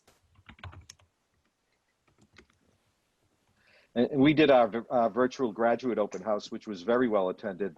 We used Zoom. We built a custom interface into it, which allowed us to funnel students, work on protections and all that. And it was pretty seamless. I was surprised at how well it worked. Yeah, that was the success story about the pivot to online. I would agree. Normally for our on the ground acceptance student day, we'd have maybe 400, 450 families attend. We had over 800 for the virtual acceptance student day. So it definitely was well received. Yeah. Great. Wonderful. Well, thank you all so much. I'm going to move. Oh, I know we have a couple of additional questions. If we have time at the end, we'll definitely answer those. But thank you, Jeff. Thank you to our panelists. We really learned a lot today. So I'm really grateful for your time. And I'm going to switch over now to talk with one of our other higher education influencers at Huron Consulting, Steve Hahn. Hello, Steve. Thanks for being here. Good morning. Thank you for having me. All right, wonderful. Well, I would love to hear a little bit about your thoughts from Huron and your perspective of what you think is going on in the future of recruiting and admissions. So take it away. Thank you so much, Jessica, and my thanks to the panel as well. As Jessica mentioned, I'm Steve Hahn. I'm director at Huron Student Strategy Practice. Before this work, I was the vice provost for enrollment at UW-Madison. And so I have a particular appreciation and want to recognize the innovation that we've heard from our guest speakers today. This morning has highlighted the tremendous importance of student engagement. And as Jeff mentioned, that is not a particular result of COVID-19, but COVID-19 did accelerate, as it has in so many areas of our work, the innovation that we need to pursue. And it has made it ultra important, if you will. And I think what we've established this morning also is that some of this innovation, in fact, a lot of it is a good thing and should and will, I think, survive into the time when we don't return to normal, but we head into the new normal as these practices, as a previous speaker just mentioned, as these practices live alongside the ground practices, if you will, when our students return to campus. Next slide, please. I have put on the screen here a few approaches. These are kind of buckets of ways that Huron is approaching enrollment, particularly this year in response to client needs during COVID and post-COVID. And in keeping with our theme today, I want to focus on one of these, which is strategic student engagement, and relate it particularly to admissions and recruitment. And in doing so, I want to attempt kind of some summary statements of what we've learned this morning, but I also want to locate this discussion as an opportunity to transform our campuses, because I think this is the time to think about transforming our campuses. And so I've got three observations as I've been taking notes on the morning here. The first is, and I think Tyler from Kentucky brought this home for us especially, is that retention begins at the prospecting stage. Student retention for 4 years begins at the prospecting stage. The prospecting stage and our engagement with students in that stage sets the tone for university interaction. It sets the tone for, can students expect a personal interaction? Can they expect an interaction which is anticipatory of their needs? And as the student, who may or may not know they are being moved through a funnel, as the student goes through that funnel, are they receiving interactions from us at our institutions that are coordinated with each other? And so I know, and we all realize fully well, that admissions needs to take particular primacy in that funnel at certain times. But there are other actors in the funnel as well. Financial aid, International Student Office, the CVIS or Visa Office, and even academic or admissions people, if you will, in the colleges and schools or in large departments. All of them have a role to play, even though admissions is making the decision, all of them have a role to play in moving the student through the funnel. And so a thoughtful campus-wide approach to constructing that messaging and that platform within admissions, but also around and outside of admissions, I think is something that will hold our institutions in good stead during and after COVID. My second point is, let me talk about my second point about engagement by first observing remote learning versus online learning and the difference between the two. And some of our panelists, in fact, all of them are really skilled at this. Remote learning is the movement of our catalogs to a different mode of delivery. We've moved them to Zoom. We've all done this in the spring. We've moved them to Zoom or other platforms. We've even, in some cases, probably a lot of cases, moved them to asynchronous learning via email, depending on the course. My son is a graduate of his institution this year, and his experience encompassed both a platform-based learning as well as asynchronous email learning. Online learning, though, is the application of pedagogy and methodology to the catalog to take advantage of particular insights and learnings and metrics and advising that can be done online in a very high touch way, even though it's online. And so what I think we're seeing now is many institutions are looking at the remote catalog, which is now everything online, and looking for particular candidates to move into the true online world. And when they do that, they're going to move them from a more remote pedagogy to this online pedagogy, and then they will stay there.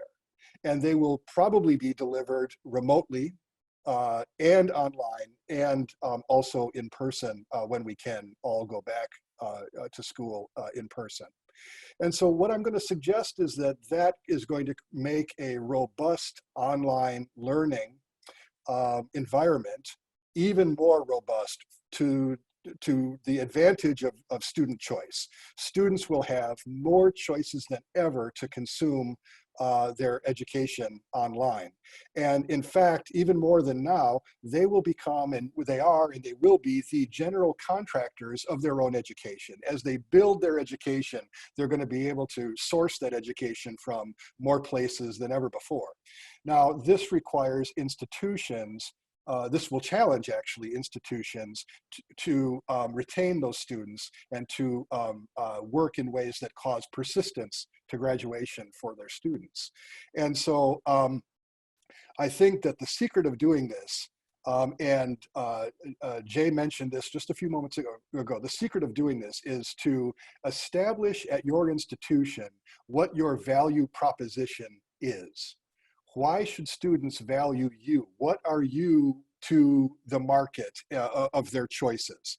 And to find a way to express, whether on the ground or online, the value proposition of your institution and your campus through its entire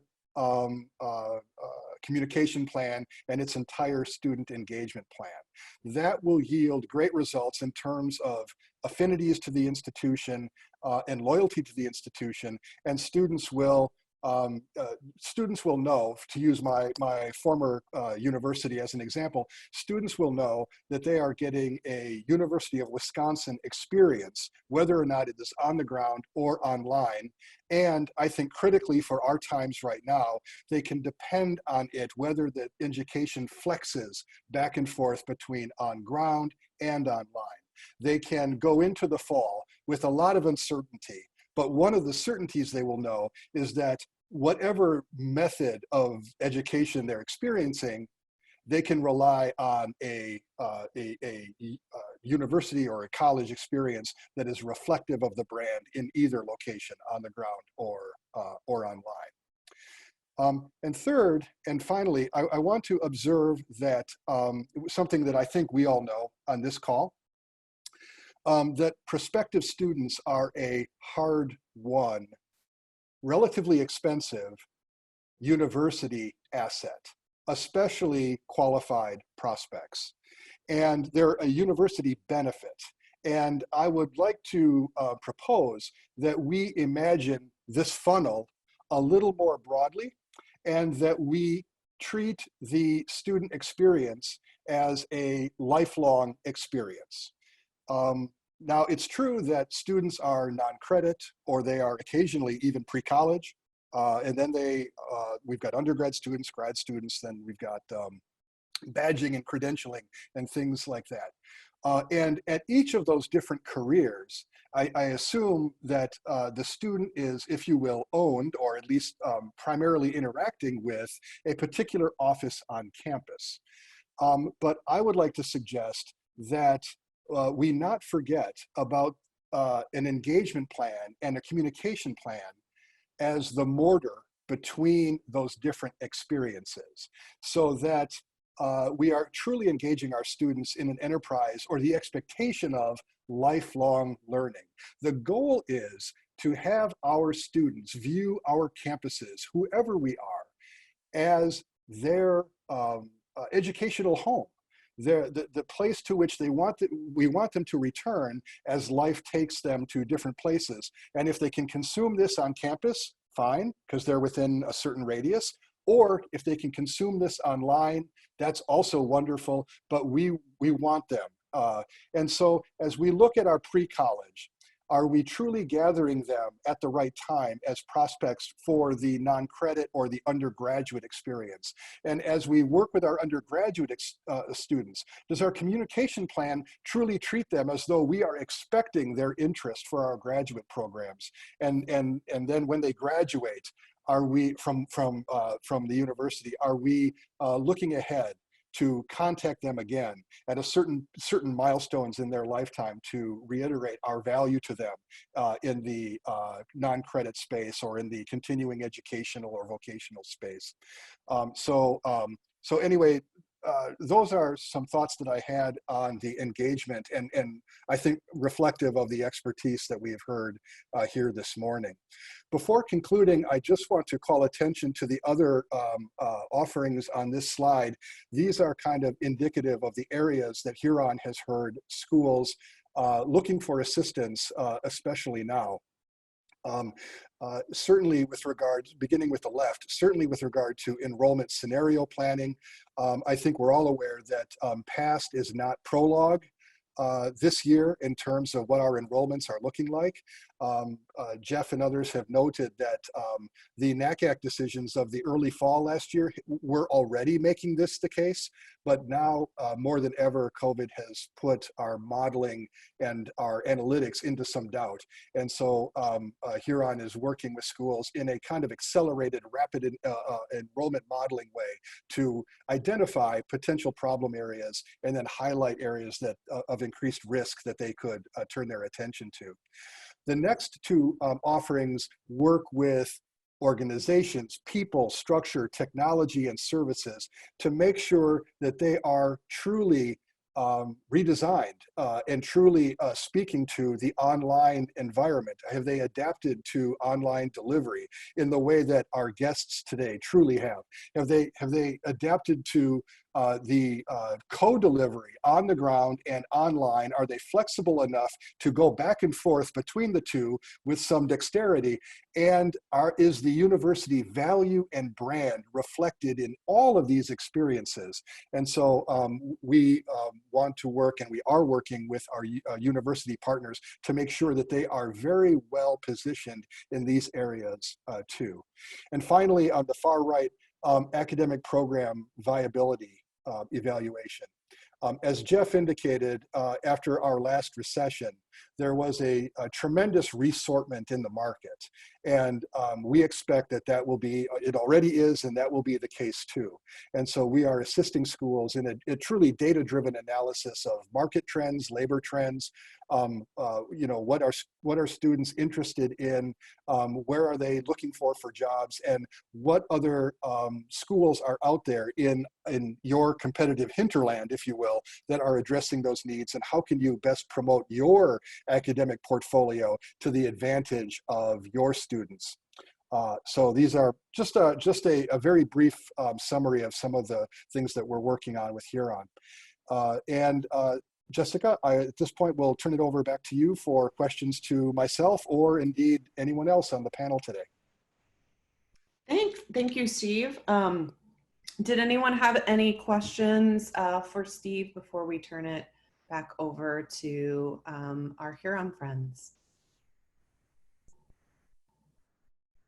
All right, I'm not seeing any in the Q&A. I do know very quickly, I do know that there was one question from the panel that we did not have time to answer. Vince, can we give 2 minutes to that question? Are we okay with that? Absolutely. All That'd be right. great. Great. Let me find it again. So it was for schools in the same system as two-year community colleges. What are the plans to strengthen those transfer ties and boost transfer enrollment to quote, make up for freshmen? Is losing for first years to community colleges a major concern? So I think this would be for potentially our panelists, Steve or Jay, or even Josh or Ricky. Yeah, certainly it's a risk. We have found that, Connecticut's a net exporter of first-year students. And so although we do overlap heavily with our in-system two-year schools, we've also found it's a slightly different student necessarily. The student that we're more likely to get as a first-year student is interested in that kind of comprehensive experience that we're able to offer as a full-fledged institution. But back to the partnerships, yes, strengthening those ties, easing that transfer, making sure that it's at its very basis, 2 years at community college, 2 years at the 4-year, and they're out, because that's what the consumer wants.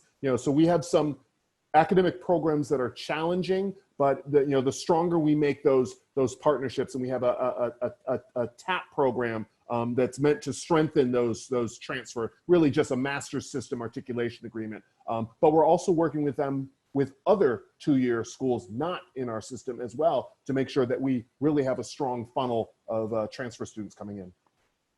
And if I could follow up, both our traditional undergraduate on-campus program as well as our professional and continuing education operation, we're very committed to working with our community college partners, both within the state of Massachusetts, but also across the border in New Hampshire. And we're partnering around particular programs. I'm less worried about losing the first 2 years and more worried about capturing the next 6. Yes. Yes. We'll be happy. We have some programs with Middlesex Community College right in Lowell, where their students can actually stay in our dormitories. They'll start a summer program with our students, and we're also doing that down the road. We're working on something similar with our friends over at Northern Essex Community College in Haverhill. Yeah, community college. In fact, I was talking to the provost of Middlesex, and he was telling me their enrollments are doing very well right now, and that's after a several-year decline in enrollment. So. It should be a good time for community colleges, and so partnerships make a lot of sense.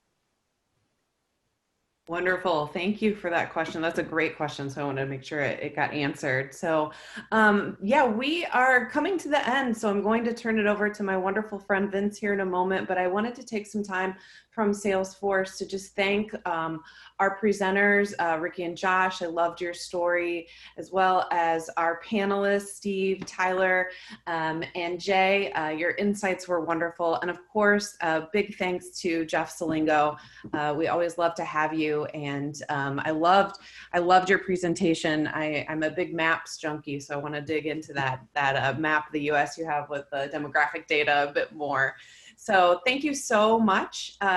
Before I turn it over to Vince, I do want to remind everyone that if you'd like to continue this conversation, Margot mentioned this during her presentation, we are having our virtual Higher Ed Summit on June 9th. And so it is free to register. It's going to be virtual. We have a lot of exciting things. We've been announcing additional speakers. So for those of you that are interested in exciting celebrity guests, our keynote speaker will be Trevor Noah.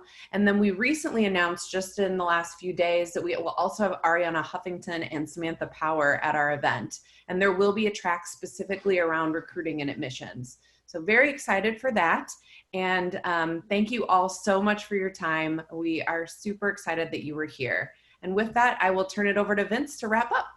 Great. Thank you very much, Jessica, and appreciate the insight there from Jay and Steve for that last question, and to Steve Hahn for his thought leadership. So again, I'm Vince Lovato. I'm Senior Director here at Huron, and I do lead up our higher ed Salesforce practice. And so I just wanted to take a couple minutes and just talk to again, some of our offerings so you guys are aware.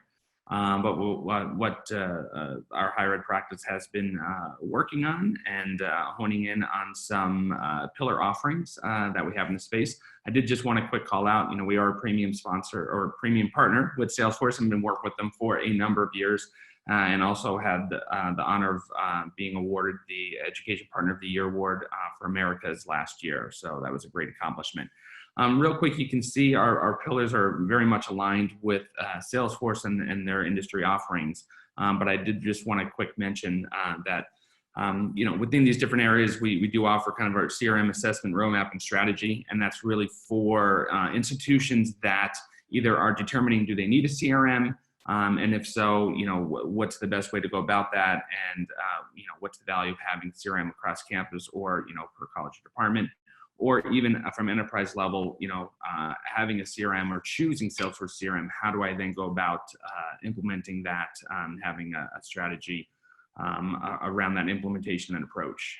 For recruiting admissions, obviously that was a big topic today. We are, which I'll talk to just in a minute, but obviously we have our offerings around recruit admissions and using a lot of out-of-the-box functionality that Salesforce has built with Education Cloud and EDA. And then our student success, we do have, which I'll announce in a minute, also some great stories around building out student success with case management, knowledge management, also implementations around Advisor Link, again, all on top of Education Cloud.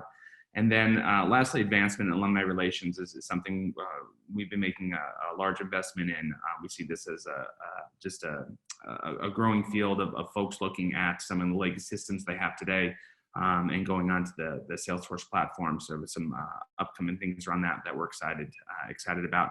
And then our horizontal offerings, obviously things that go across all these different pillars of, overall advisory services and support. And we have a great marketing cloud team, also Pardot to make a lot of things happen that we talked about today for that communication.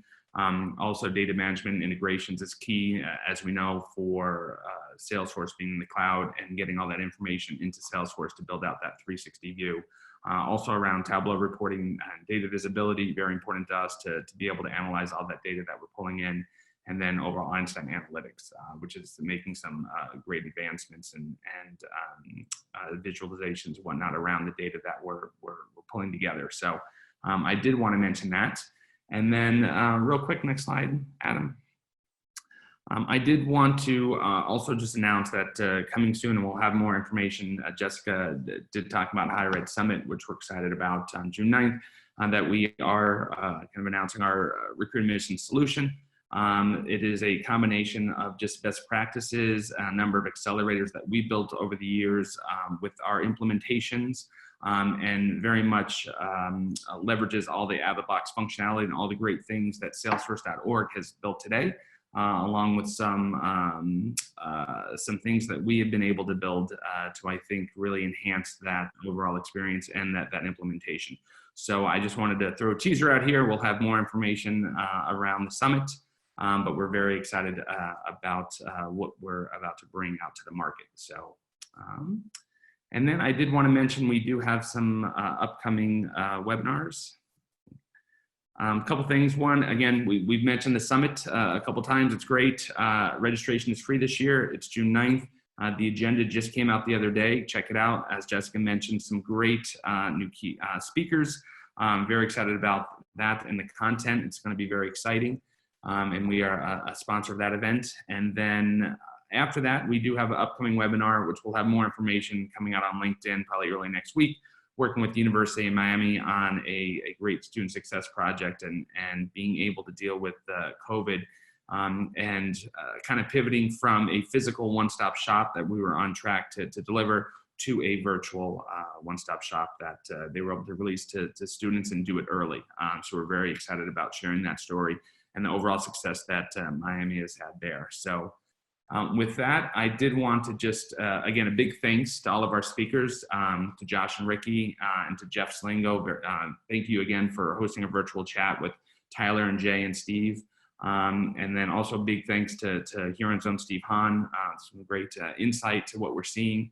And last but not least, big thanks again to Margot and Jessica with Salesforce and Salesforce.org for helping us put this all together. So with that, Jessica, I don't know if you have anything else to say, but again, a big thanks, and was very glad with the topics and all the discussions over the last couple hours.